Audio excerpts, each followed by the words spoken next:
23 জানুয়ারি 2026। আজকের দিনে পঞ্চাঙ্গ অনুযায়ী কোন কোন শুভ কাজ কোন সময় করলে ভালো ফল পাবেন সে সম্পর্কে আলোচনা।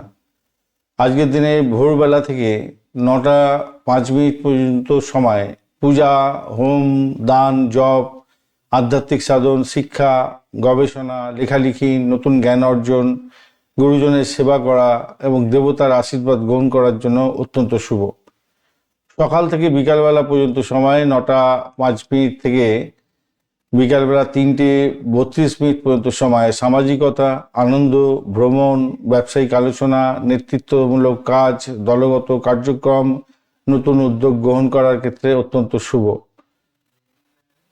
বিকালবেলা 3টে 32 মিনিট থেকে সন্ধ্যা 5টা 27 মিনিট পর্যন্ত সময় বিশ্লেষণাত্মক কাজ, গবেষণামূলক কাজ, প্রযুক্তি ও সৃজনশীল কাজের ক্ষেত্রে ভালো আত্মসমালোচনা করুন, ভালো হবে এবং পরিকল্পনা গ্রহণ করতে পারেন কোনো, সেক্ষেত্রে ভালো হবে।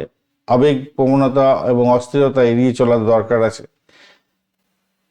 সন্ধ্যা 5টা 27 মিনিটের পর থেকে সারা রাত্রি পুনর্নির্মাণ, পুনর্জাগরণ, নতুন উদ্যোগ গ্রহণ, ভ্রমণ, শিক্ষা, ধর্মীয় কাজ, পরিবারের শান্তি এবং মিলনের জন্য বিভিন্ন ধরনের ক্রিয়া করা, সেক্ষেত্রে ভালো ফল দিয়ে যাবে। শনিবার যেহেতু নতুন ব্যবসা শুরু এবং আনন্দমুখর অনুষ্ঠান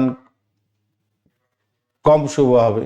আদ্রা নক্ষত্র দিয়ে যেহেতু যাবে 5টা 27 মিনিট পর্যন্ত সময়, সেহেতু আবেগপ্রবণ সিদ্ধান্ত, সম্পর্কের ক্ষেত্রে ঝুঁকিপূর্ণ পদক্ষেপ, বড় আর্থিক বিনিয়োগ এড়িয়ে চলা উচিত। প্রতিপদ তিথি যেহেতু 3টে 32 মিনিট পর্যন্ত থাকছে, তাই বড় উদ্যোগ এবং দীর্ঘমেয়াদী প্রতিশ্রুতি এড়িয়ে চলা ভালো। বৈদ্যুতিক যোগের কারণে আজকের দিনে গুরুত্বপূর্ণ কাজ, চুক্তি, ভ্রমণ এড়িয়ে যাওয়া উচিত, কারণ বাধা এবং বিলম্বের সম্ভাবনা থাকবে। ধন্যবাদ বন্ধু, ভিডিওটি দেখার জন্য। লাইক, শেয়ার, কমেন্ট অবশ্যই করবেন।